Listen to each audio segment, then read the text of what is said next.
mana G'azzoda urush boshlansa, "Salam ya Mahdi" deb hamma nashid qo'yib yotibdi. Bu shiyaniki umuman bizga to'g'ri kelmaydigan narsa. Oysha onamizni ular nima deyishadi?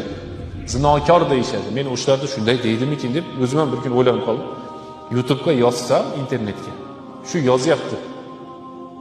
Aytayaptiki, Oysha zinokor deb minbarda baqiryapti. Qarangda, shuning uchun e'tiqodga noto'g'ri, buzuq e'tiqoddan nima qilishimiz kerak, ehtiyot bo'lishimiz kerak. Oysha onamizni Alloh subhanahu va taolo osmondan turib pokladi. Lekin shu muammoda qolib ketganlar hali ham bor. Shu muammodan chiqolmaganlar 1400 yildan beri bor.